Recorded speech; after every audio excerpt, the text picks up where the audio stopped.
Hi, good evening. Hi, good How are evening. you? I am fine. Thank God you're not calling me that name you used to call me in the corner. In the course of the event, I'll still call you. So let's just start on a very quiet note. Okay, Mm, let us not shake anything. All right. Thank you everyone for joining. We're going to have a good time today. This is the final edition of Make It Make Sense. You know, you know, better is the end of a thing than the beginning thereof. And so I'm very yes. excited about this one.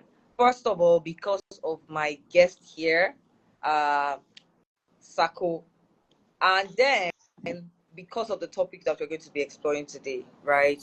I don't know how your week has been, even how your year has been, but as we round off the year and you being in this room, I want you to understand something that the next 1 hour plus that we're going to be spending here, what you'll be coming across with are authentic real stories, both of myself and, of course, of SACO, that will come in very handy for you as you continue to live your life going forward. And let me not say just because not as 2025 comes, but really real authentic stories that you probably have not heard before, the aspect or the side of SACO that you've Mhm. never known. We all, hi Bolariwa, hello, thank you for joining.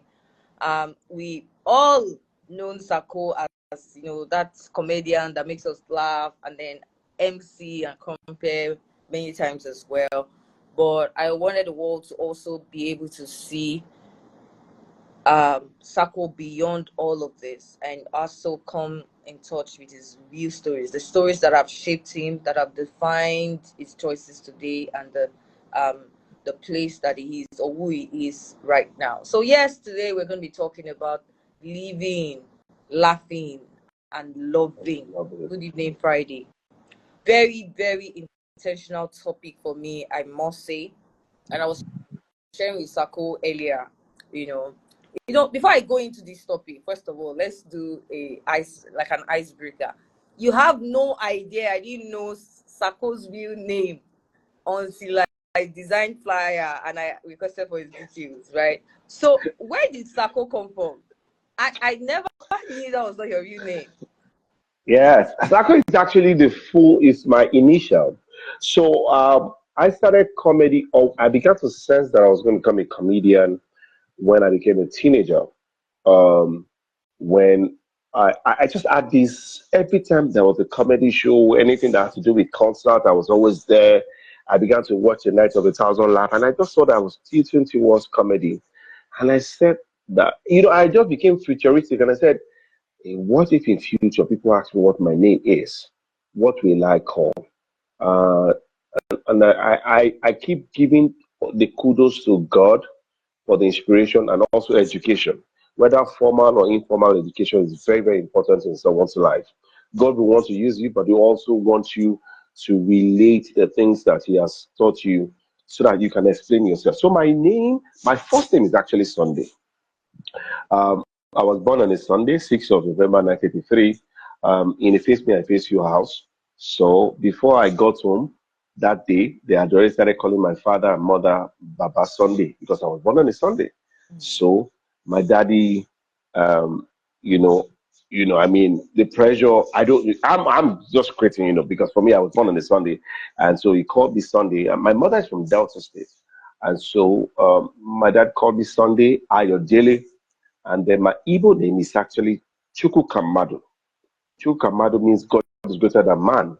And then my surname is Okundalaiye. And so when I decided that I was going to become a comedian, I was asking myself, do I want people to call me Sonny Baba? Because there are a lot of Babas. The Ali Babas of this world, the Oma Baba of this world, the Jedi Baba, a lot of Babas. So I said, do I want people to call me that? But I just wrote down my name that day as a teenager. And I wrote Sako. I read my name. And miraculously, it came out as Sako. And I said to myself, this is the name I want people to call me. So I used to write my name in the wall, write my name everywhere. As I'm coming down the stair, the stairs, I will write SACO, and in fact, at the time, a lady, our neighbor then said the name SACO was demonic. I got the revelation. I knew what my name was. I knew how I got the name. So, and that's also an encouragement that when you start something, usually people will not see what you What saw. you see. Yeah. Yes, will not see what you see, her. So, and they will begin to say, what is this? What is this? A lot of new things that is happening right now. When it started, people did not understand it until you began to realize that they themselves started doing the same thing. So, that was how I got the name Sako. And I tell you that since creating that name as a teenager, that name, by the grace of God, has opened name for me. And I'm still behind the name. The only thing I've added to Sako is Sako International. And that's my pastor, Reverend Samadeyemi, added international to my name a few years ago, even when I had not started. My first trip then was just Ghana. And I shared my testimony on SAR. I traveled to Ghana and just said, oh my God, SACO International. So I added international to it, and the rest is history. All right. I've been to countries that I So you never have imagined. somebody Yeah, so I just hope. commenting saying that she thought it meant senior advocate of comedy. That was so. So it It meant, makes sense. So yes, senior yes, no, advocate no, of no. comedy. Now, let me tell you, that's the name. If you call me Senior Advocate of Comedy, it means you knew me back in university. So SACO is my initials. But when I moved to University of Ilorin, my first mentor, Sir MC Mark, CUN, that's his Instagram handle, wanted to make a joke, and then he moved my name from SACO to the Senior Advocate of Comedy, which also falls under SACO. Okay, so that was how I began to bear the name SACO, the Senior Advocate of Comedy. And I realized that I was also getting waves. A lot of people liked it. That, oh, I wanted to study law, since I couldn't become a distinguished silk, a lawyer, and I became the senior advocate of comedy. So the reason I pipe down low on the name senior advocate of comedy was because the kind of corporate event that I do right now, a lot of times some comedians some have messed up that space. So when some corporate gigs, when they hear the word is a comedian, it kind of, I know my market. I know what works for me. I know when it's time for me to move to the next level. Mm. So I call myself the senior advocate of comedy, or I call myself the compere with a sense of humor. So I bear the name senior advocate of comedy. If you call me senior advocate of comedy, why not? I bear, but for me, that was how I got the name Sako. It's my initials, but it involved to senior advocate of comedy. I mean So praise Shubade. Shubade, she knows what she's saying. that makes a lot of sense. I mean, a lot of people today call me KSA, and I get that. But the KSA we know is King Sonia Ade and all of that. I'm like, well, you are missing the real one, right? And it's really like an acronym for my name, which is Yes. Kemi Sope-Agbebi. All right, so if you're Yes. just joining, it's good to have you here. We're gonna have a really great time. I'm just also bidding up the energy for a few more people to join us before we get into the core of our topic today, which is on living, loving, and laughing. Oh my God, this topic looks very simple, but I mean, Sako is the only person that already knows what is behind the history and the story behind this topic right now, Yeah. especially for someone Yes. like me. Yes. So I am also looking forward to learning a lot on in this session, and I want Yeah. to assure you that one way or the other, there's so much you're going to benefit from being a part of this session. I know that so many people want to say a lot of things on Instagram, on media these days. In fact, sometimes it's like an overload. But this is not one of such meetings. Why? Because I think the key for me and the beauty for me is the authenticity Yeah. of our conversations here, right? So for living, loving, and laughing, I'll give a background before I allow the circle to speak. Yeah. Living, loving, and laughing. A couple of years ago, I couldn't boast of these three things. I wasn't Yeah. happy living. Yeah. I wasn't happy laughing. I wasn't happy loving. It was a Yeah. big problem, right? And it took it went on for a number of years. I didn't see why I needed to be happy. I thought that maybe there are certain category of people that deserve happiness, right? I I thought that I didn't need to laugh. Why do I need to laugh? what is there. I wasn't just a happy person, Yeah. right? And loving was out of it, right? Loving was out of it, right? So, as simple as it sounds, right?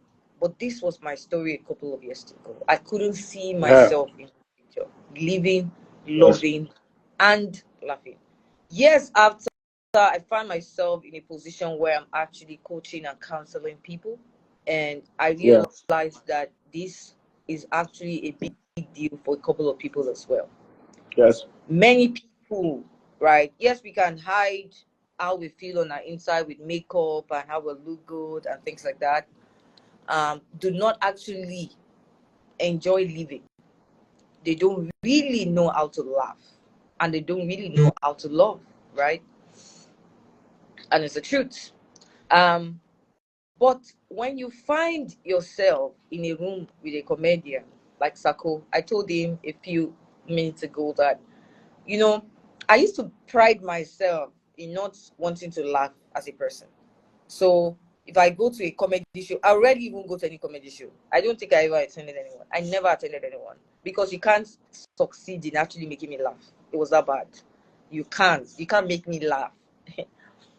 I didn't used to watch comedy movies because I can be watching movies with people and everybody's laughing and I'm looking around. Wait, why are they laughing? This thing is not funny.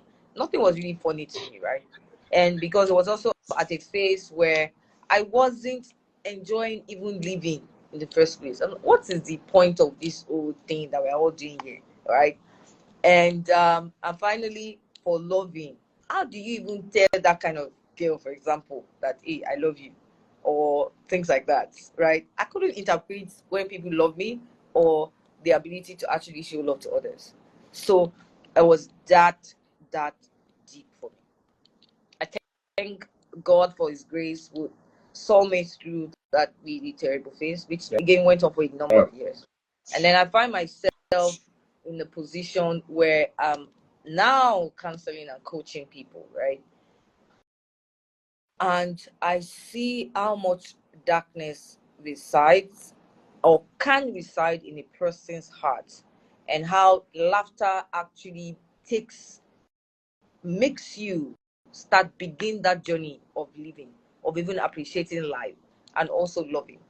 So Yes. here today I have Sako the comedian. We all know him as somebody who makes us all laugh, but there's a lot of story behind what led him in that path, which I would call a ministry actually. You know, Yes. and finally, before I hand over to Sako right now, I see how these values are being denigrated each as the year goes by amongst us. You know, people are losing that power of genuine human connection, right? So Yeah. you are in a space, you're in your office, you're in church, and you found that person that has never actually, you've never seen them laugh before. No, it should be a Yeah. flag. It should be concerning to you. It should be worrisome. You should engage them, right?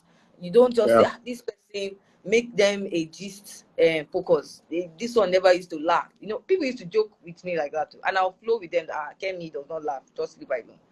But there was a lot of things I was struggling on the inside that led me on that path. So if you're listening to me right now, just before I hand over to Sako, is that place of being intentional with our human connection. There's an agenda, so to say, to make us continue to lose the power of human connection. If you walk into a room of 10 people, 8 of them are probably using their phones, if not 10 of them. So how would you even Yeah. realize that, oh, this person never laughs? Or everybody just cracked a joke. How come this is the only person that never laughed? Why didn't this person even react to it? And you see that in Yeah. some of your shows, to be honest. You will say Yes, I something do. funny and you will identify 1, 2, 3 people that don't even want to laugh. And then you question yourself, wait, was I not funny? They have much more that they're carrying on their inside, you know. So tell us, Sako, you know, share your story first from um your your getting into the comedy space, if this thing means more to you than just making people laugh and getting paid for it, you know. So yeah, over to you, sir. So thanks. Thank you so much for having me. Like I said earlier on, I am grateful to God for the journey so far. My life started on a very, very days of humble beginning. Remember, I shared earlier on that I was born in a face me, I face you house. My parents started from from one room, and then gradually, when my father started making money, he rented the other room, so it was a room and parlor. Okay, so I was born into that room for a long time until God blessed my father, and then we moved to a flat, a three-bedroom flat, and we're excited. Life started coming up well. I went to a private secondary school, a private school, private nursery school, and then called it Old Samson Memorial Nursery and Primary School in K2. And then well, I think I was in primary four when my father had an entanglement with another lady, and then we had we after we had my mother had four children for my father, and then my father had an outing one time with a friend, and then from there he met his sister or his cousin like that, and they had an entanglement, and our life from that period took another level where and at that period we had just my father had just built a house, just built four flats. We were going to take one and we rented the other three, and then that period was an involving time for us. That's changed our life. That decision changed our life completely, because you'll be shocked that my mom even went with my dad to marry the woman, because it was becoming, it was like it was not funny. You know, my mom and her siblings went because they had to say, okay, that's happened. He impregnated the lady. He says he wants to marry her. Another thing that happens, maybe because my mom is Igbo. You know, you bring different suggestions. Maybe my mom, because my mom is Delta Igbo, and I wanted to marry a Yoruba lady from Elisha. He's from Ondo State, and you know, my mom went. You know, and I think I asked her recently sometime ago. I said, "Mom, why did you follow my daddy to marry another?" She just didn't want trouble. She just wanted him to be happy. You know, and then uh, long and short story, when the amazing woman came in, our life changed, because we couldn't at the time. Things didn't go the way my dad got resigned. I think he got resigned or he got sacked, and then completely we couldn't go to school. My dad couldn't pay the school again. School. My mom was working at that time, but couldn't accommodate, take care of our school fees. So for like 1 year, my siblings and I were not going to school. You know, and that was the first time you can imagine as a child going to like 10, 11. Yeah, at 10, I had to go to a public school. And so, but I say to you to date, that decision changed my life, because I understood I began to understand street sense. I was not used to anybody yabbing me or making jest of me. This time I'm speaking English and they're saying, Kilo, so what is he saying? And then as a teenager, when I was growing up, I used to have self-esteem about my hair. You know how you're in the house, they're making jokes about your hair. Your hair is big, a little, we had different, and that's why I'm careful around my children. You don't use any funny word and tell them, make them feel less of themselves. Oh, your nose is big. You have no. I tell them no, because you might be saying it now. When somebody else says it outside, it can affect them. You must you know. Somebody said you might not remember, but we met when you came to do your national. Yes. Oh, well, college. I was okay. Somebody is dropping a message. Okay, you might not remember, but we met when we came to National College. Yes, I actually came to write. I wrote my WAEC in my WAEC on NECO in National College Bagada. Yes, I remember. Okay, so yeah. So long and short story, I had to go to Ikosi Primary School, and it was strange. But I said to you, it was a turning point in my life, because we never spoke Yoruba in the house. Well, I speak Igbo very well. Okay, my mom is Delta Igbo, so I speak Igbo. We're conversing with Delta Igbo, and then and English, you know. And then when I got to school, I had to learn Yoruba in school, because I needed to know what they were saying about me. And so that changed all my life. It makes my work easy to date. I can flow with a Yoruba audience. I can flow with an Igbo audience. And yeah, so it's only Hausa, you know. Yeah, it's only Hausa I couldn't speak. So that's when it changed. And from there, thank God for church. I was a member of the choir, teenage choir, and then before you know, I involved from teenage choir to the adult choir, and even to in the Redeemed Christian Church of God, even to the provincial level where I used to sing at the camp. But if we just couldn't, things doesn't go well, at home. Sometimes we have soup, we don't have gari, we have gari, we don't have soup. So as the first born, I had to start looking for something I could do. And so the first job I ever did, which I did for almost 8 years, was a waiter. I worked as a waiter. In fact, my first fee as a waiter was 500 naira. I worked at What restaurant? VGC. What I worked, restaurant was? no, it was a party. I was one of the waiters at the party. I was a, yeah. It was gradual. Yeah, it was gradual. In fact, I eventually worked. I didn't work in a restaurant, but I worked in a corporate environment, a corporate express discount house, the corporate office, and I was paid 4,000 per month. So from K2, they drive us to the island, and then seventh floor, I would take. Sometimes the lift will not be working. I would take food upstairs in the seventh floor. We'll work there 1 month, express discount house. The next month we'll work in intercontinental discount house.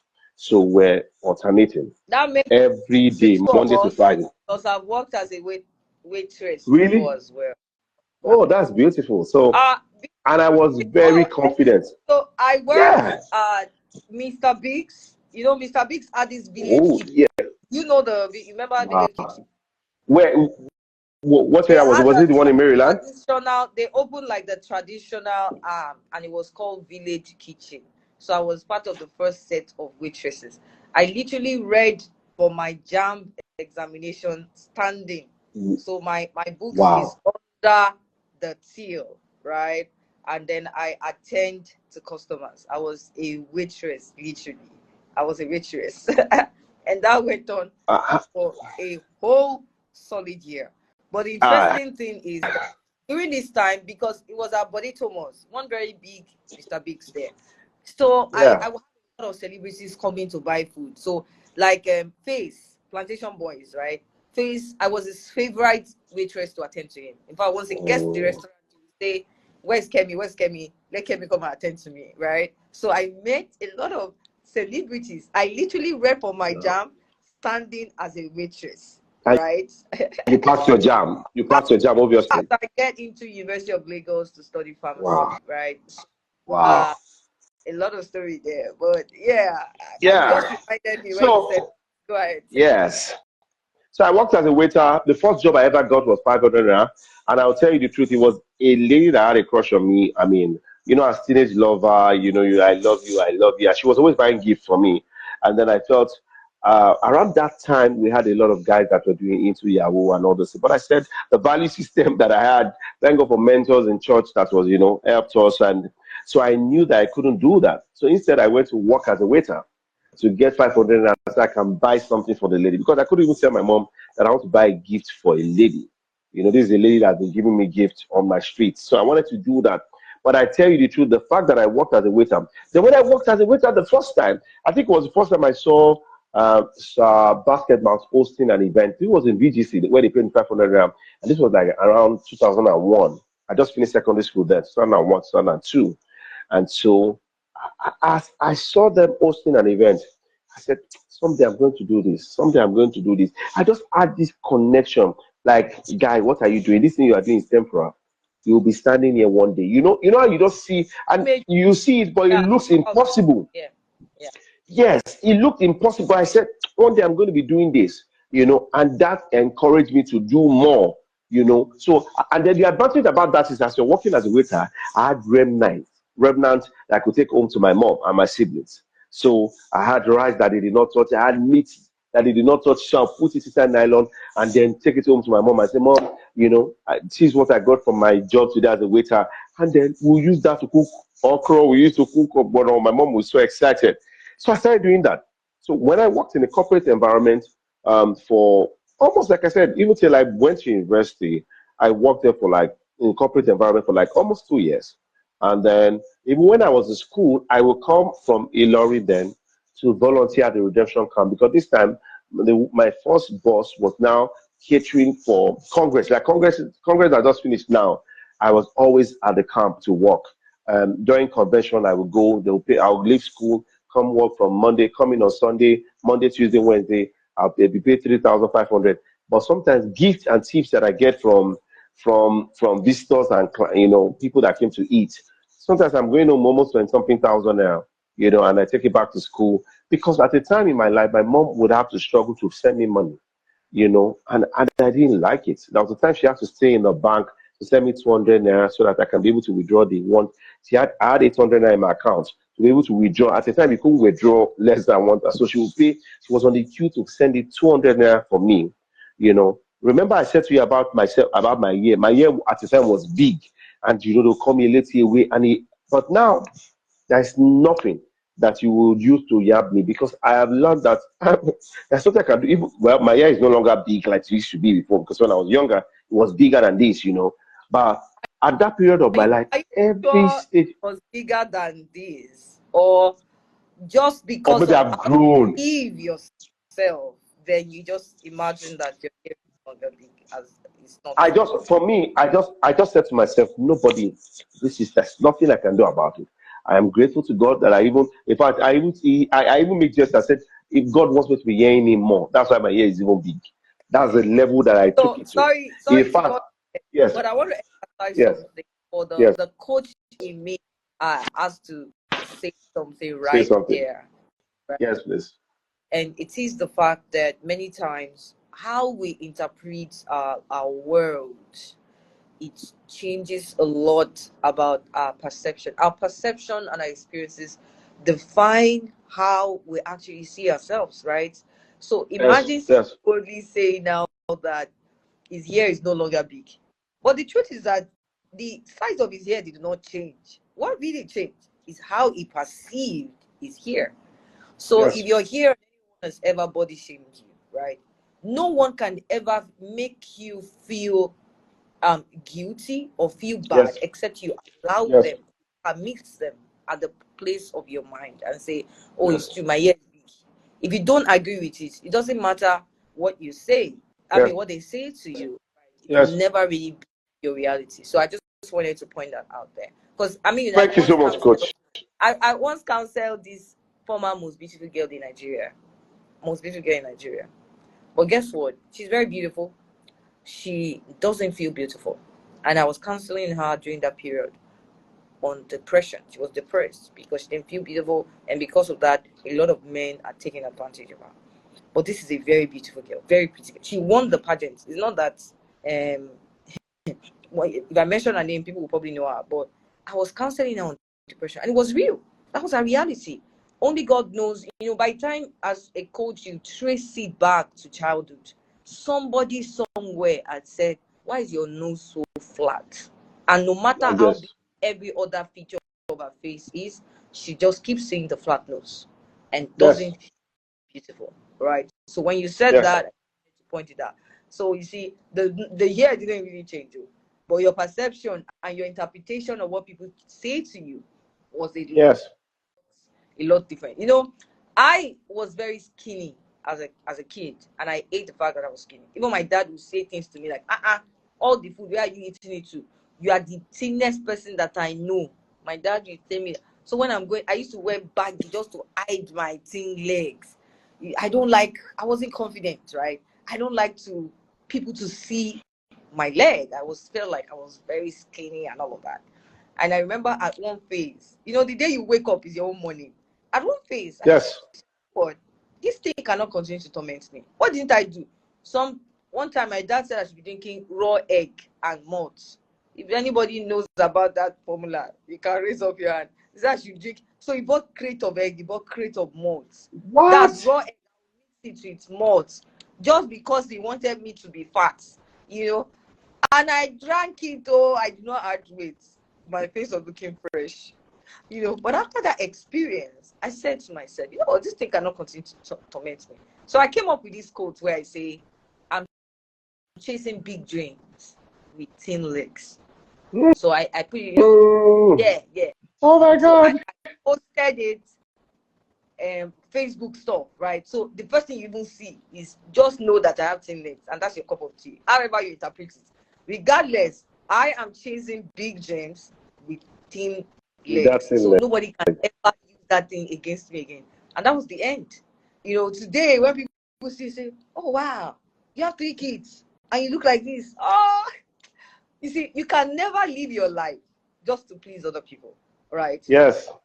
your happiness, your sense of yourself, of who you are, your happiness, it has to come. It's your personal responsibility.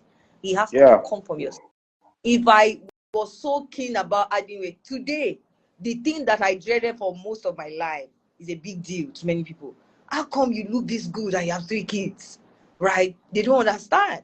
But I ate it, I dreaded it years back, right? But I'm in a phase where now where it's like gold, you know. So that thing that people have been using against you in quotes, well, used against you as a teenager, it might not be it might become something of value in the future without even Yes. realizing. Look at what you Yes. said now about how you say is so that I can hear God better, you know, which forms a typical joke. If you walk Yes. into a space now, you can be a comedian, you can use it and just say that, you know. So and finally, just to round up on that as well, because I tend to say some of those things that based on my engagements with people doing coaching and counseling, and some of the things that I've had to say to them. You see, when we were younger, we probably liked a lot of cartoon. You know, your best what's it called? Your best cartoon was maybe Coco Melon as a child. At least for my kids, right? They like Coco Melon. But if at Yes. this age of my stage of my life, I then tell you my best cartoon is Coco Melon, won't you say that is something all wrong? Now, that sounded funny, but what is interesting there is that our our desires actually change, are subject to change as you grow. Yes. What you Yes. desired so much. The car I used to like when I was in school then, I love this cross top. If I see it now, I'm like, why is this car like this? What is the back Why like? did you lock it in the first place? Like, why is the back like this? Oh But my God. when they drive to school, I'll be like, hey. And guess what? Many people have lost so much of their values based off things that are temporary. You cannot make a permanent decision out of a temporary situation. Back then of BBM days, some women, sorry to say, lose virginity, as we used to say, because of they wanted to have BBM, they wanted to get the BlackBerry, right? Blackberry. But today, I can afford to get as many and any phone I want to get. I can afford to get any Yeah. car, yeah, right? So Yeah. your perception, your desires actually change. You as a person, you're also changing, and you have to allow yourself to change. So even if there's something right now you do not like about yourself, there's something right now people are using against you. No, just knowing that this thing is subject to change, it will not always continue to be. Should deliver you in quotes from the bondage of getting into a place of worry where that thing is concerned, because you will not always continue to feel that way. There's no feeling that is permanent, whether it's whether it's happiness or sadness. Nobody continues to be angry forever. You'll be angry, and when they see you angry, you yourself be like, see, nothing can change, I cannot. But nobody continues to be angry forever, and nobody is happy forever. So life is in phases. It comes like a wave, right? You know, sometimes you Yeah. feel, yes, joy is constant, but happiness you will not always have. What do you do in each of those seasons? When you are sad, what do you do? How do you maximize? How do you get the best out of every season of your life? That should actually be your focus. When you're not exactly too happy, don't sit there and get into worry. Why is my life like this? I'm not doing well. I'm not this. I'm not that. And just try to, as much as possible, focus on the positive side. Sorry, I've digressed a bit, but it was that statement that you made, you know, because I've had to counsel quite a lot of people that the seed Yeah. of the depression that they are dealing with 15 years after was planted when they were in secondary school, and somebody said Yes. you're flat, or somebody said your head is big. But 15 years after, they are dealing with depression, but it Yes. was really planted. Yes. Yeah, over to you, sir. Yeah. So in addition to what you just said, I said to my proteges, I said to guys around me, and I think I've learned that so many times. 3 things influences how your life will be: what you see, what you listen to, and the friends you keep. It's very, very important. If I follow and I check all the things that have happened to me so far, it came from the words that were spoken years ago, some mistakes that I've done in the past, came from the words that I had so many years, some time ago, that I did not stop, or I did not cancel. But I just felt it's one of those things. and it's just telling you it's entered your mind. Because once you get enter your mind, it comes to your hand. And that's what happens about gold. Once you can perceive it and say, I'm going to buy a house, you see the picture of the house. Because you are sure about it, because you see it, it happens with time. And I do this example. Every time you talk about a car, you talk about a car anywhere, you talk about, I love Mercedes. I love the latest Toyota Corolla. In less than a few minutes or in less than a few days, you're going to see it. That's why it's very important what you say with your mouth. I began to learn these things as I grew up. So, like I said, I worked as a waiter, and those times where I worked as a waiter prepared me, prepared me to understand empathy. Because sometimes when you work as a waiter, people do not even see you as a who be this person, who be this person. They see you as one of those guys that, when I go to events now and I see waiters working, I appreciate them. And sometimes I tip them. And sometimes I encourage them. I say, today, by the grace of God, yes, I do. Sometimes I gather people that knew me, that I work, that still work as a waiter. They refer to me and say, that guy used to work with us. So I used to be the one to send him. In fact, I had a boss called Sope-Agbebi that used to, he was like the coordinator of the waiter. He still works today as a waiter. But every time he sees me at events, I still respect him. But he knows that the status has changed. But even if my status has changed, every time I see them, if at times they might not even see me, I be the one to stop for them. I'm driving and I'm saying, Baba, where you go? Or I give them tip. I don't say, Baba, please take, not tip. I mean, I give them good money. You say, Baba, please take this one. It's an encouragement, because until you realize that the place where you are, there's still more opportunities. I tell some of my teachers, I say, I'm not as educated as my siblings. I'm not as educated as you are. What I know today are people that held my hands. I stand anywhere to say mentorship changed my life. When I met my mentor in the place of working as a waiter from that 2001, I worked as a waiter since 2008 before I stopped and I slowed down on it. And I did I worked as a waiter finally. I still work as a waiter in my house because I'm cleaning the house, I'm washing plates for my family. I don't see it as anything. If you're a man here, do you know how many plates I've washed in my life? Plate, as you're washing plate, you think you have washed almost 200 plates, and somebody is saying there more people just came for a party. You just ask yourself, what are they doing? Why are they just coming? And you are washing it again. That part of washing plate at parties is not the best time of my life. Where I love to do is I love to interact. I love you to serve me, put the food in my hand, let me take it to somebody. That for me, I like to relate to people when I'm serving. For me, that's I don't like to be in the back. I like to, relate with people. And I tell you that relating with those people has changed my life. One of the women that I met while working as a waiter at the reception camp, her name is Princess Adenike Adedoyin Ajayi. Today, she is my mom. I met her working as a waiter. She was at my wedding. She's a grandmother to my children, and then she's British. All right. So when she came to Nigeria that year, I was serving, and I was the one at the stand, and then she says, "What we like?" And I opened it, and it was Ewa going. And she said, "I love Ewa going." I said, "Mom, and I served up, but she tested me, because in the journey of your life, you'll be tested with different things, whether positive things or in the journey of your life, you'll be tested. Your integrity will be Wow. tested. You'll be tested. You think you have integrity? They will test. You think you can stand? Oh, you'll be tested. You want me to stop here? Is that another No, revelation? I wanted to say that You'll be those tested. tests Yes, please. are the ones that review the content that are inside of you. So Yes, I agree. those tests review the value system that you have ingrained in you. So yeah, I agree Yes, with that. yes, I agree. And so she sent me. I didn't know it was a test. So she asked me for books, all those Pastor E. Adeboye's short books and CDs, and she says I should go and get it for her. And then I went. She gave me a particular amount. I can't remember, but everything that I bought, I documented everything. I would have increased the price because then I was on break. But everything that I wrote, that I bought, I said, Mama, this is what I bought, and this is your change. She didn't ask for the change, but I gave her the change. That change that I gave her changed my life, because as she was leaving for the camp that day, I was going home, and she gave me a ride from the redemption camp to Lagos. From that place, she adopted me, took me. If I was the first time I was going, she took me to her families in Koyi. The time she lost her father, I had to go. She lost her uncle. I went with her. You can imagine somebody she met as a waiter, and then I was with her in her room. I was one carrying her bag. that had money. This is someone that don't know my mother, don't know my father, but she adopted me. In fact, she gave me my first 10,000 naira as a young person, you know.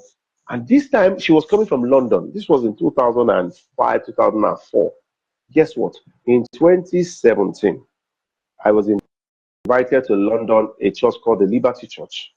All expense paid trip. They gave me a luxury apartment in London to host their to do something for their watch night service. And my mom, Princess, was in London with her son, and our church was not too far from my hotel. I said, "Son, where are you?" Already, I started traveling to London since 2012 because of mentorship. You can imagine the waiter boy now going to London, now going to America, going to Canada, and then mom says, "Where are you?" I said, "Mom, I'm in this hotel." I said, "I have an event, this is, and I'm thinking of taking an hotel." I said, "Take which hotel?" I said, "Mom, there's an apartment for me. You don't have to take any hotel. Come, drive down, come and stay in my. What am I doing? Did I have ever imagined in my life that somebody is going to book my ticket to come to London? Sometimes I'm here, they book my ticket to come to Manchester, and I'm watching, and they come to pick me at the airport. I'm watching my life. You can imagine watching your own life in your prayer and say, does this job that you were doing, all this period, between this period, I was literally going to churches to beg them to perform. Can you please allow me? I'm a master of ceremony. Can I please anchor your program? Don't pay me. If I come in with, don't pay me. So that they don't feel that, okay, it's because of money. Don't pay me. Because that period, if you gave me 2,000 naira, it was a big deal. I was used to taking 5,000 naira for a long time. I can go anywhere for 5,000. If you even move it to 10,000 naira, that means you want to finish my destiny. That means you want to kill me. Because 5,000, that 5,000 was enough for me. If I can take 2,000, give my mother 3,000. I just needed that platform. And now my mom is with me in London. I mean, my adopted mother, because she basically held my hands.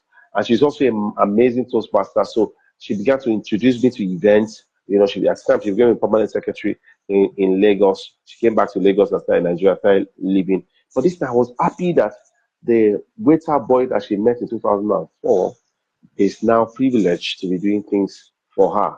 Yearly I say to mommy, thank you. Sometimes I'm crying and people do not understand. I'm crying and say, why? I say, Mom, you were there for me. Another woman that also helped me, sent me money while I was working as a waiter, sent me to school, is a woman called Mommy Rabiu. She adopted me and started sending me money. Till date, she's still enjoying the money. Last year, December, I took some things to her family, and the man said to me, out of all the people that God has helped us to help, to be a blessing, you are the only one that come back to say thank you. And Wow. I almost broke. Yeah, he said all the people that they've helped, you are the only one that comes back to say thank you. I said, you see that 5,000, see that 2,000 you gave me 3 years ago. I will always come back to say thank you. Wow. All right. So the journey has been all the processes that I've gone through today. Today I have mentors. I have few mentors, but I have proteges scattered all over the world. And today, when they share their experience with me, I understand because I've been there. I've been through that process. I've been through the process where a senior colleague looked down on me and called me. In fact, one day I went to meet him. I was literally begging for the platform, but it was already at the MC. So they said, "Okay, we'll go to an MC, but you can do comedy." And then it was a popular comedian then. He used to be on TV. I respect for him. And then remember, I said my name is SACO, but my boss started calling me stand up comedy. So I went to meet him, and they said I was going to talk to him. And I said, "Sir, good afternoon, sir." He said, "What's your name?" I said, "My name is SACO, the senior advocate of comedy." And instantly he washed me down. I said, "What have you achieved in life that you're calling yourself the senior advocate of comedy?" I don't know whether I performed that day, but he wanted to feel me back. Today, I've not seen him. He's no longer in the scene. I've not seen him in a long time. In fact, that's why this live, I was going to host an event in Ikeja, and then I was the MC. Do you know they allowed me go in, and they were asking him. They couldn't. He had to. They didn't allow him enter the hall. I'd walked away before. I said, you know how you say God catch up, but I just said, this is not God catch up. What happens is that every opportunity you have, be a blessing. Because one thing that happens is you're not going to be a player forever. You are not going to be a player forever. You have to move from being a player to being a coach. There are things you are doing right now that you need to begin to teach the people. And God sees I have guys that I teach. In fact, I teach to the extent that even one of those my parents that I say I take things to. One time, my dad reached out to me. I call him dad, because for over 10 years, I've not had a daddy figure. I mean, my biological father has not, been in this. So I have dads that I talk to. I want to buy a property, I run it by them. I want to take some decision, I run it by them. Yes, I would have prayed about it. I had the nudge, to do it, but you know, I also have conversation. And it said when I posted me sharing the things that I know, and then he says, why are you teaching people your trade secrets? Why are you teaching them the things that you know? Is it not going to be, they're not going to take it as an advantage and take advantage of you? I said, what do I know that they will not know? Wow. What do I know that they will not eventually know? So if you Wow. know these things, why don't you teach them? And where did you get it from? They refer. So, you know, so they refer to it and say, I learned this thing from things. I wrote and this is you will not permit me. I wrote this book on business secrets most entertainers won't tell you. I I dared it plain. I said, you know what? I'm not hiding any secrets. These are secrets. I have a tribe called the Trailblazers where I might not say everything in this book, but I share with them mistakes I've done, mistakes they should not do. I love Even if that. they have to do mistakes, even if they have to do mistakes to be minimal, because they don't have to go through that long process that I had to go through. Wow. Yeah, they don't have to go through I it. love that. That's the essence. I need to pause you to read this comment from one of the listeners. So she said, you are actually a very selfless teacher. You pour out so much to others. You are saying exactly what you do, sir. Thank you. Praise for that. And then there's Telemore saying SACO is synonymous to selflessness. And just before this live session, I'd seen your WhatsApp status where you posted, somebody has sent you a comment about a video that you were training, I think, comedians on your YouTube page. And you watched Yes. that, and that was what helped him Yeah. to be able to perform at his very first job as Yes. at a wedding, right?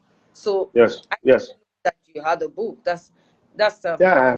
fantastic, I right? have a book. So Yes. there's something you said about you won't always be a player. I think that is so Forever. so key. In Yes. fact, life is in phases, like I said. Sometimes you'll be a spectator. You are watching the players. Yes. Sometimes, at other times, you'll be a player. But guess what? You will be back as a spectator. Now, if Hmm. you are back as a spectator and what you watch people that you've had the privilege to actually pour into, be Yes.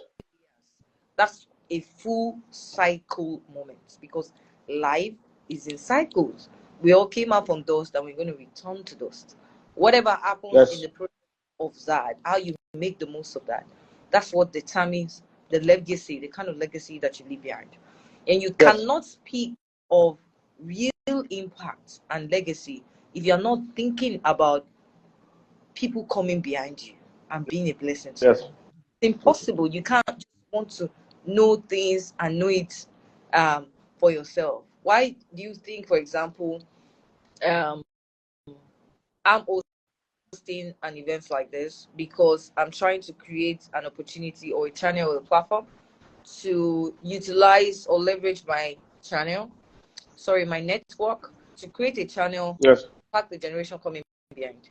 Because where I start as a coach and having to counsel quite a number of young people, suicidal, those that have attempted suicide 5 times, 6 times, 7 times, people addicted to drugs, addicted to pornography, masturbation, addicted, people suffering from anxieties, low self-esteem, and thereabouts, and having to counsel them and realizing that many of the time the seed was planted when this person was a lot younger, somewhere in their past. Yeah. And then I realized that, see, it's easier to heal or to treat a wounded soldier that has been bleeding for just a few months than to treat a wounded soldier that has been bleeding for 10 years. So rather than wait for them to come and meet you, for you to counsel them and coach them after they've made mistakes, why don't you create a channel to actually reach them ahead, right? Yes. Where these values are actually planted. I mean, we all listening here, you have access to technology and media. and that's why you're listening to us. And because of that, most of us are all of us are exposed. People don't even have filter system. We're exposed to whatever agenda or narrative that is being told. Like Sako said earlier, we're a sum total of what we listen to, what we hear, and what we see. That's the truth. And if you don't have a filter system where you spend 10 hours on Instagram or more, and so many content is being given to you subtly, you begin to imagine the kind of wedding you want to have because of certain videos you have seen, right? You begin to imagine, and as I'm saying these examples, these are true life stories. Somebody was talking earlier about how I was at National College, Bagada. It was actually referring to me then. I used to go to talk to secondary school students. And I went to a particular where I'd ask them, oh, what would you like to be in future? And guess what? I mean, you are here. Yes, you're not in secondary school. You probably have a younger one or somehow, so that we can begin to know how to pass on the torch.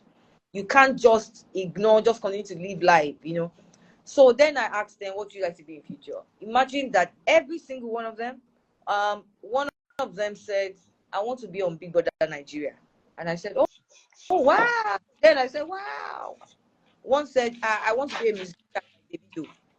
Oh, wow. Encourage them in that moment. One said, I want to be a footballer. You can't blame these young people.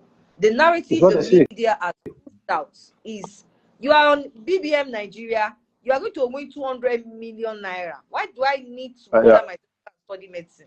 So yeah, that's and you have sex on they have. You have sex on yes. Those are the celebrities, influencers, that they see. And then you want to be rich like Davido now because, Davido is rich, right? He has influence. He's a celebrity. But these are the images that these guys are having. You went to a wedding. Your journey into MC and comparing. You went to a wedding as a waiter.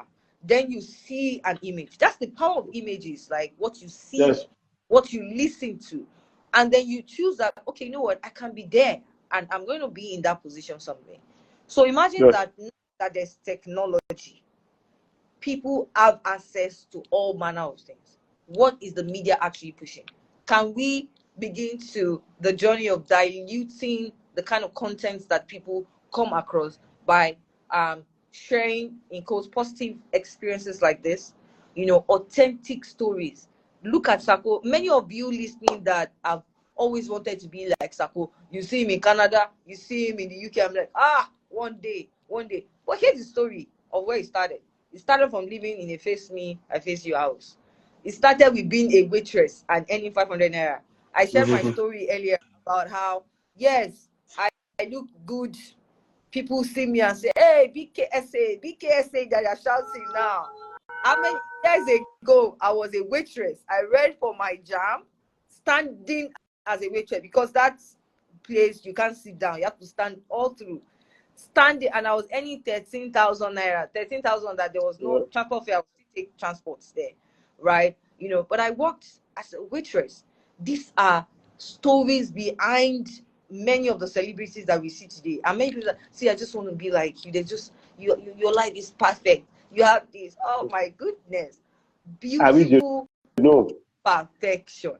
That there's any word like that, right? So that's one narrative I just want to point out to everyone, and some of the things that powerful things Sakura said, talking about you will not always be a player. Your life is in phase. Just accept that first of all. And he also talked about how what you hear, what you say, and what you listen to. The friends you keep. The friends you keep. What you say, the friends you keep. To actually influence your life. And I loved how he emphasized the place of mentorship. Oh my God, mentorship. Because nowadays, young people, they have this culture of independence, right? Where they feel, I can be all that by myself. See, if I can be a solid content creator and all of that, I'm going to be fine. Or something. There's this in around independence. When you said some of this, I looked at myself and at a point in my life, I almost said, see, I want to stop helping people.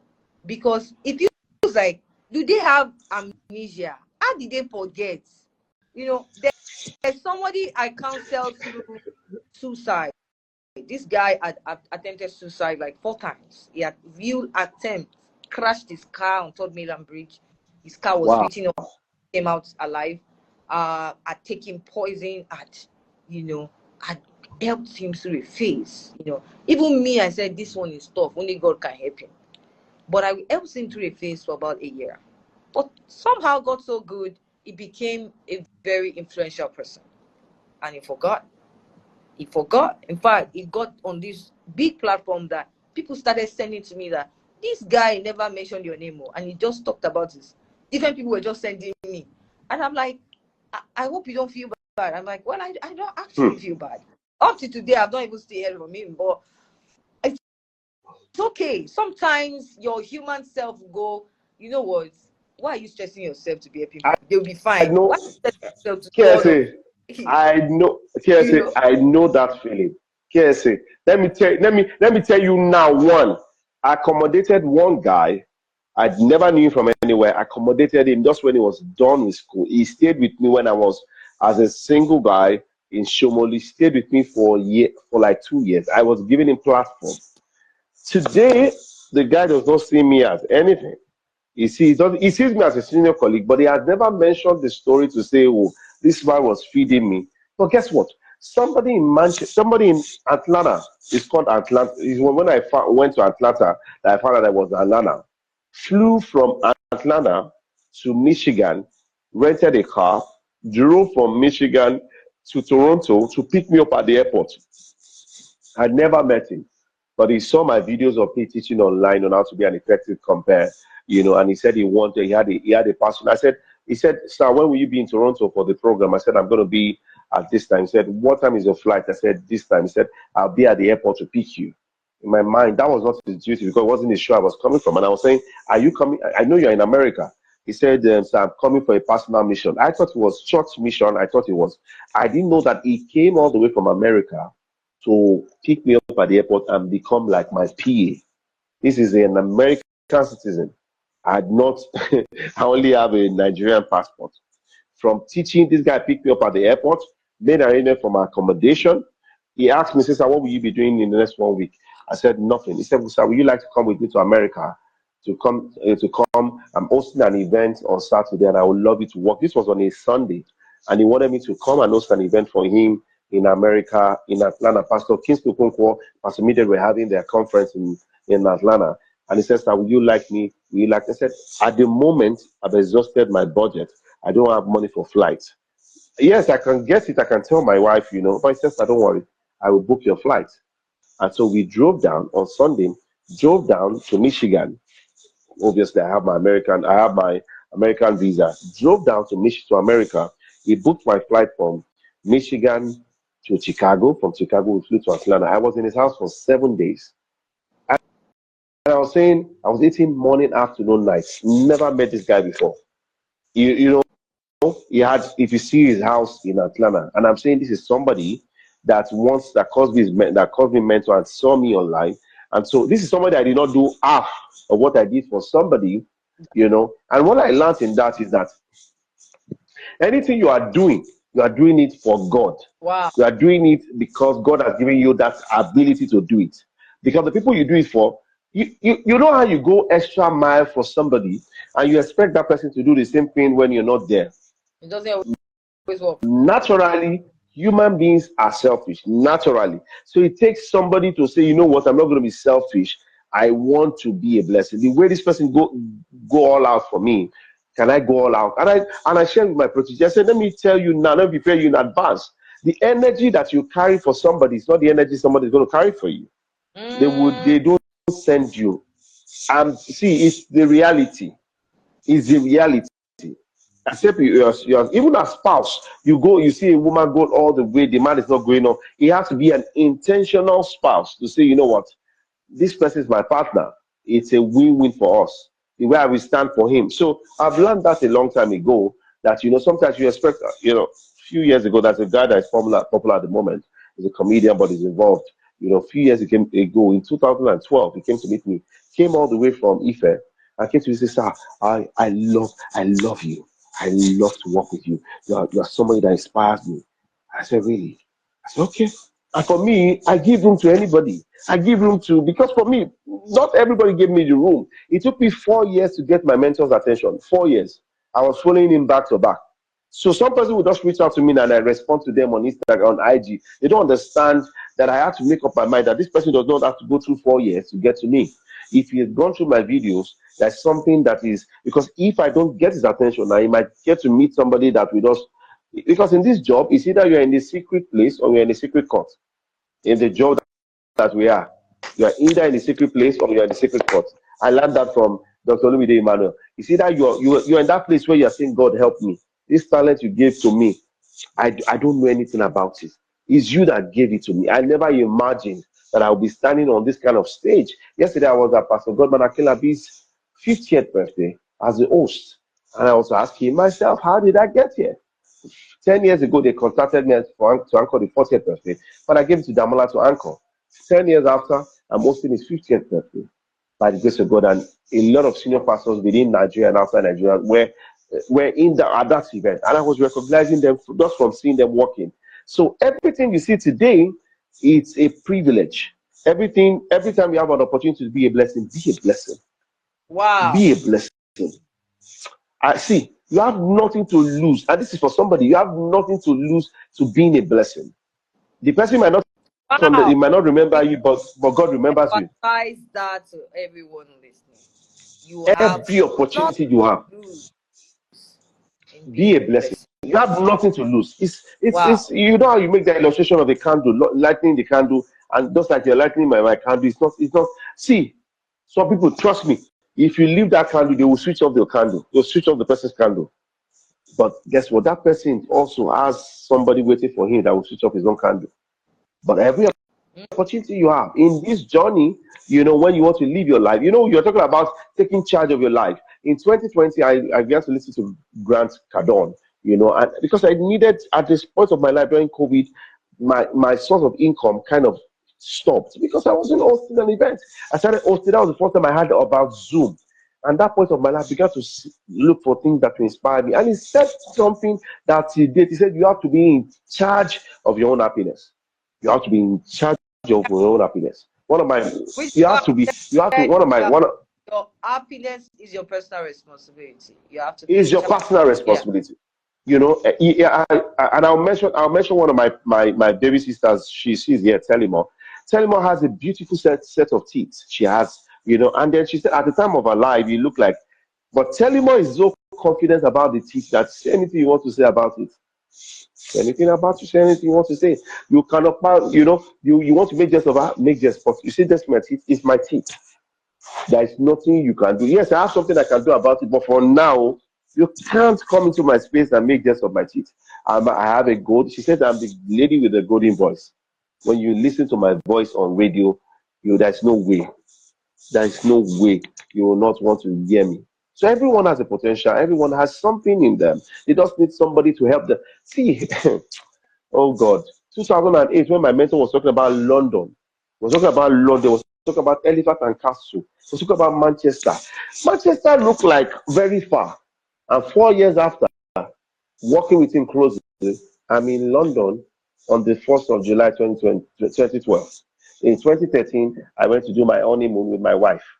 In 2014, I had my child. 2015, I was in London with my mom. I was in London with my wife and with my daughter. London, that used to be like a big deal. 2 years after, I'm in Canada with my mom. I'm in America with my mother-in-law. It's the mindset. And I said to them, there's nothing that I've achieved today that you cannot achieve. Come from me, come from under these decks that I am. As long as the day you make up your mind and have a picture of where you are going to, nobody can Wow. stop you. Like I always say, Nobody. the day you wake up is your own fault, right? And It's your own. The day you wake up. Focus on your value system. If there's anything that you want to take out from this session and all my sessions, right? Yes. So again, for the purpose of that just joining, this is make it make sense. I do this once a month. I've hosted quite a number of powerful voices, just sharing their stories, on through this platform. So if you're yet to follow me, you can follow me at the Big KSA on Instagram, so you can get access to many of these events even as they come up, right? Because again, I've seen how to sometimes the easiest way to learn is when you're learning from other people's experiences. They say experience is the best teacher, right? But it doesn't have to be your own experience, okay? And that's the power of you being able to learn from other people's experiences. Like you can hear about Yes. everything that SACO has said today. You see, you may not even hear anything in the last 1 hour. Nobody remembers 100% of everything they hear in a room. But there are some words that should stick to you. For example, he's saying that one, you will not always be a player and that life is in a season. Sometimes you're going to be a spectator. Sometimes you're going to be a coach, right? You know that some of the greatest athletes that we know, nobody knows their coach. But the real great person is the coach. He's the coach. Yes. Greatness He's the is coach. not success. Greatness is another level of success, right? Yes. Right. The really great person is the coach, right? But we probably don't even know them. We don't know the coaches, right? And now, Yes. I really like to say this. Him talking about the place of mentorship and how he could never have gotten to where he is today without mentorship. And so the people listening to us right now, if one way in your past, just use this story to think about somebody that maybe have been helpful to you in the past, and you probably have not reached out to them. You want to use it as an opportunity to just reach out to them because you don't really know. Yeah. I need to quote the scriptures here where it says, "Honor your father and your mother, so that your days will be long." But it's not only just your biological parents, right?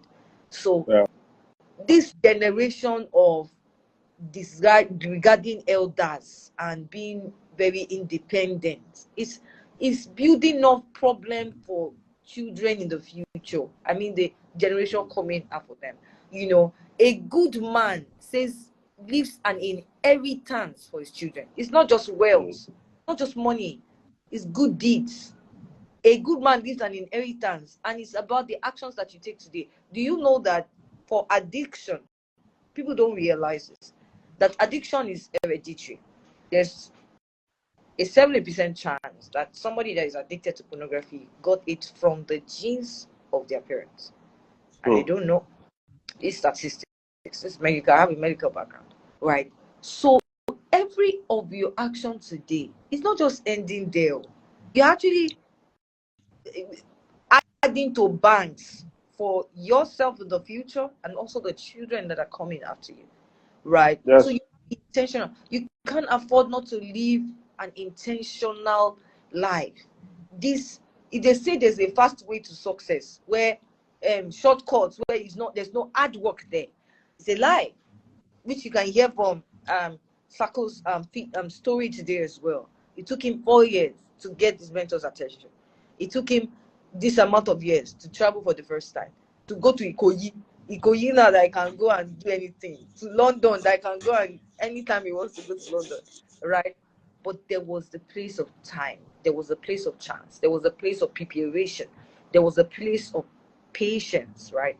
All of these are values that we cannot discard because Instagram pushes a certain narrative about. If I take 10 pictures, I'm going to post and 8 of them are good. I'm going to leave the 2 that are not good and post 8. So people will see and say, wow, that's a beautiful woman. She's so pretty. I wish I was like this. I wish I was like, They don't realize I've kept away the 2 that are not nice. So Instagram is not reality. Instagram is curated. What you see in the media is you that know yourself. You don't know other people. Yes. You that know yourself. So I'm emphasizing this as well because I coached a girl that had attempted suicide 3 times. Her sister brought her to me, and when I engaged her, she says to me she's not where she's supposed to be. And then I say, why? She said her friends are doing better than she is. I said, how did you know? She said, oh, she sees their post on Instagram. this is true life story. It sounds too vague, but this is all I I know. get. And I'm not saying she was thinking of suicide. She had attempted suicide. She was on the third one, and her sister had to bring her to me. But look at based on what she saw, and people can be here and judge her and say, just because she saw it. But many people are guilty of the same thing. Can you count how many times you left Instagram? You're sad. Yeah, why is my life like this? Look at how they're doing. But again, there's no shortcut to success that does not have hard work in it. I told you I was Mm. once a waitress. Yes. I once had a laundry. My first work business was as a laundry. I finished school with a first class, University of Lagos, pharmacy. Yeah, University of Lagos, pharmacy. Yet I was washing clothes. I was a graduate, first class graduate. I had a laundry and I was washing clothes. And I bought my first car from that business. I bought Wow. my first car from that business in Abule Egba. I was living in Abule Egba. This is a place where even the parents did not have cars. But I was driving a car as an NYC person, right? As an NYC copper, right? And I remember then my dad said, park the car down so that later on You see, man. attention will not be much. Oju oni po, but I said no, I won't do that because this is a house. Yes. If I'm work, I have to hold pure water if it's rainy season because it's muddy. So I hold pure water and wash my legs after I cross the mud and then go to work. Then I get a car. Why won't I drive it? But guess what? Yes. I had the car and all of that, but it was hard work. It was me washing clothes, waking up in the middle of the night when there's lights and ironing clothes for my colleagues, even for my colleagues.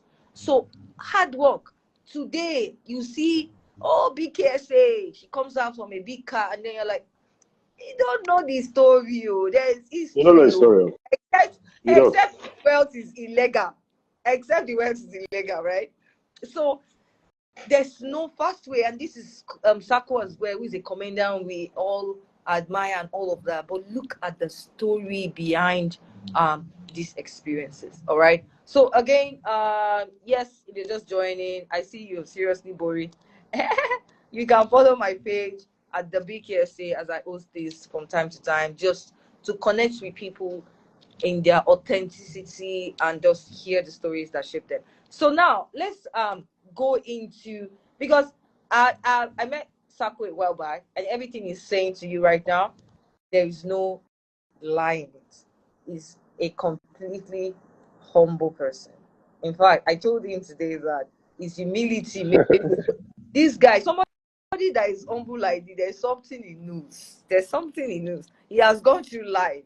He has I said experienced like, life. The last yeah. time I had this TV, I was on TVC for Yes. I was invited Yes. to That's speak, what and I was sitting with the producer just before I got Pretty. on stage, and then the producer Okay. said, "There's just something different about you." I said, "Really, what?" He said, "From the moment you walked in, I just saw how you related with everybody. This is unlike most speakers that have come here." I said, "Eh." He said, "Most people come in and they have this air around them, like, oh, celebrity." I said, "Hey." So I laughed and I said, anybody that acts like that has not seen life. If you have seen life, you know that there's nothing you are carrying.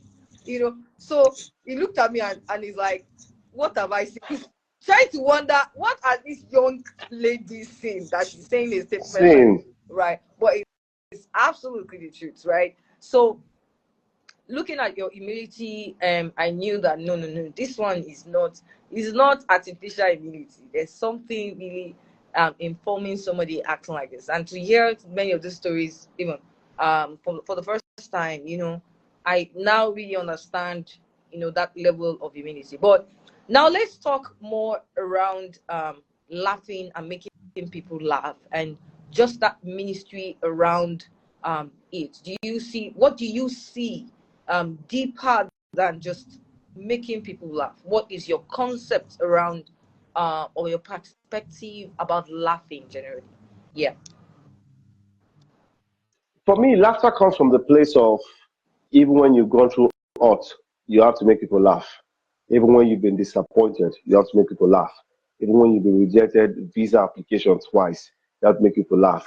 Even when you are going through some misunderstanding with your wife, while you are trying to settle it, you have to make people laugh. I had to start creating humor from the good and the bad experience I've had. When I crack a joke about my car today, people laugh. And I say, I've experienced it. I've experienced a car that I'm praying that the car gets me home. I've experienced a car where I'm saying, God, just, I promise you, just take me home. Don't let this car stop here. God, please just let this car start. And God listens because He hears your prayer. My car stopped one time in Ibadan around that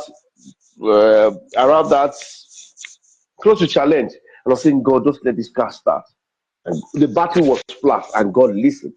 So when I'm creating a joke, I'm creating a joke from a place of experience. And it matters that when I finish cracking the joke, a lot of people can relate. The kind of joke that I do is I knew from the very beginning that I can't afford to start cracking jokes that insult people, making jest of people, bringing down the name of Christ. I'm very, very intentional, especially the fact that I know I'm a Christian. So if anything I'm doing is not representing what I call myself, I don't have to get on stage and say I'm a gospel comedian. No, you don't want to book a flight. You're not booking a flight and about to enter the flight. You're saying, "Oh, sorry, is the pilot a gospel pilot?" No, is it qualified? Has it been certified to join to take us to the next level? Yes, he's certified. You have to go through process. I am going through process. I believe that excellence is a journey. So every time I have the opportunity to get on stage, I am ministering to somebody.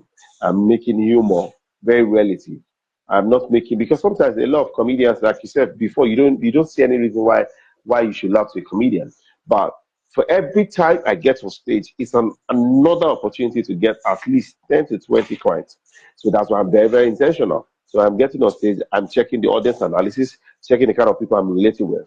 All these things I'm saying to you, I have to go to school. I have to go to school to learn it. I have to go to a presentation school to learn audience analysis, how to relate to different audience. So when I'm doing comedy, it's very intentional. It's not just do the thing and collect money. Yes, money started coming as a compensation, but we've been doing this for a long time. So I've been doing this for a long time where I began to see value. I studied accounting and data processing. I know that money is the exchange of value.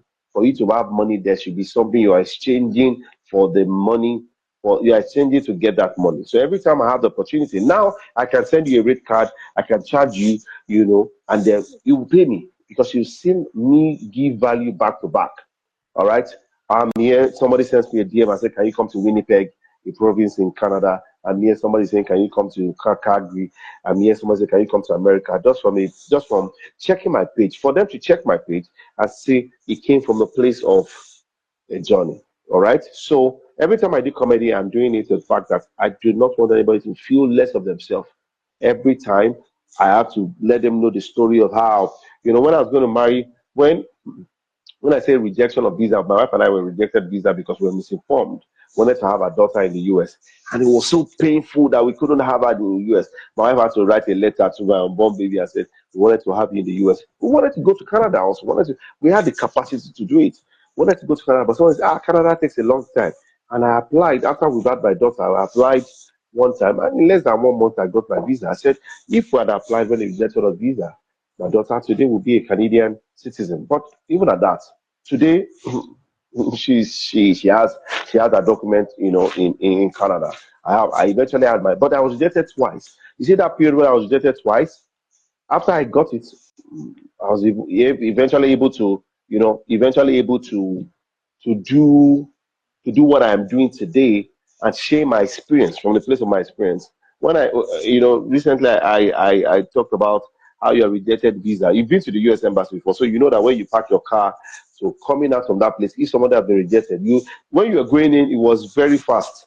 But when somebody has been rejected visa, coming out, and they've given the person blue paper, you see those people at the gate are already judging the person from the person's countenance. You just say they did not give her. They don't give her. He says it's a lie. They don't give her. See as they come. She say she they work small.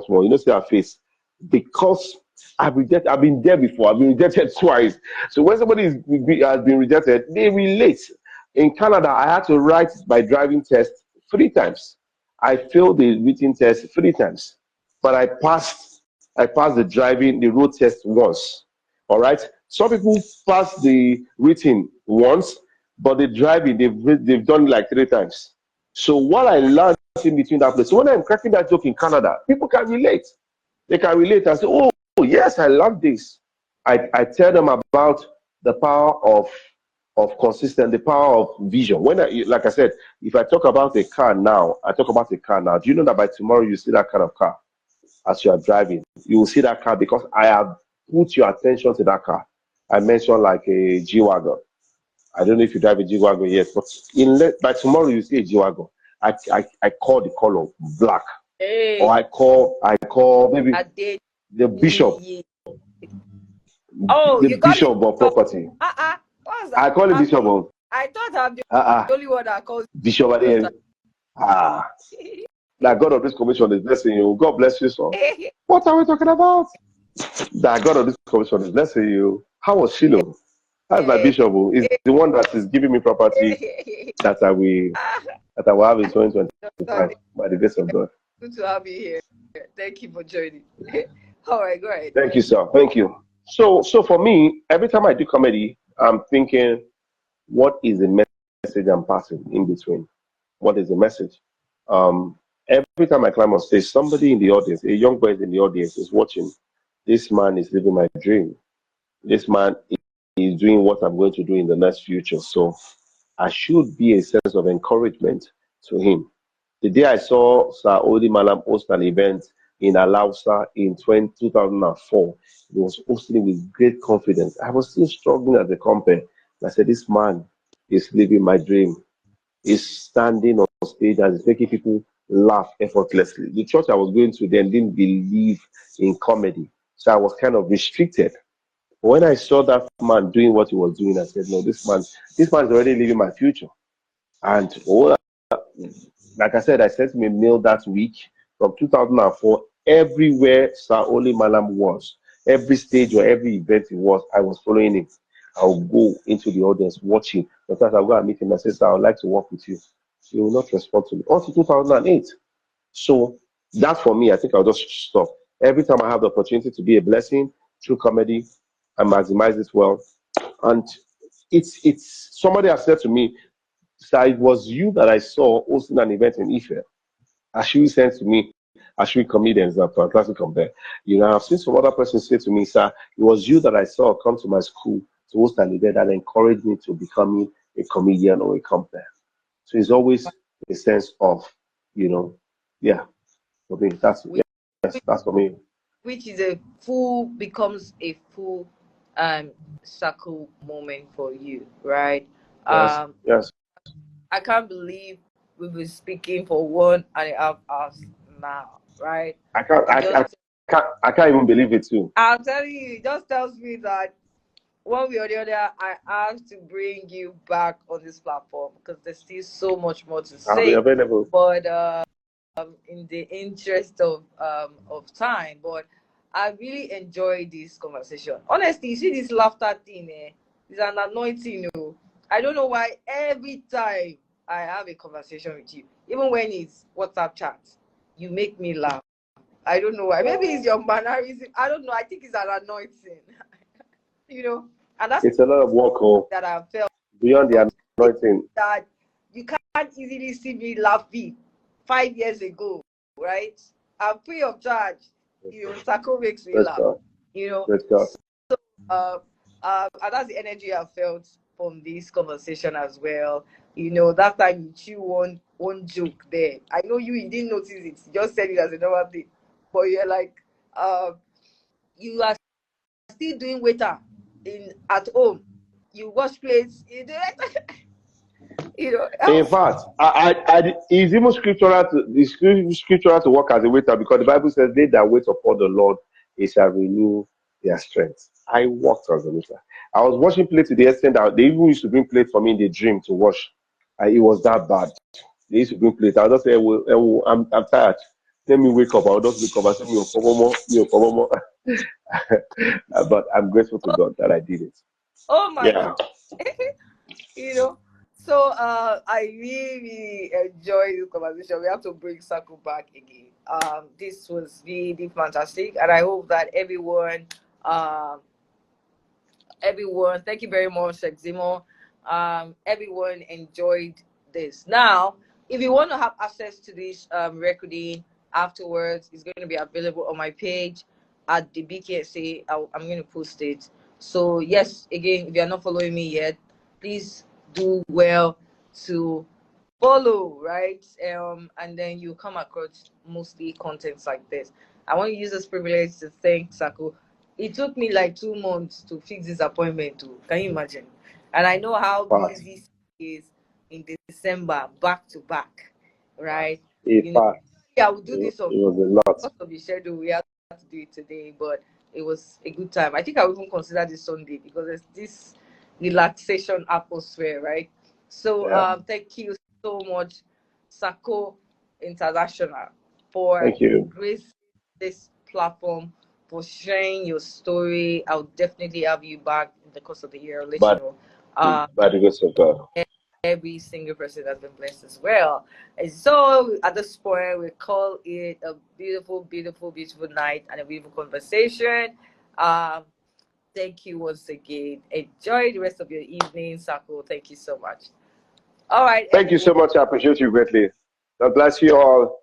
Thank Bless you. you. We didn't even have time for people to ask questions, but it's okay. Just look out for the next time when Just look when out for the next. It should be nice. We'll just have conversations, and for me, I like testimonies like that. Yeah, I like questions like that. Don't worry, we'll come back. We'll come back. I can't even believe when you say 1.5 hours.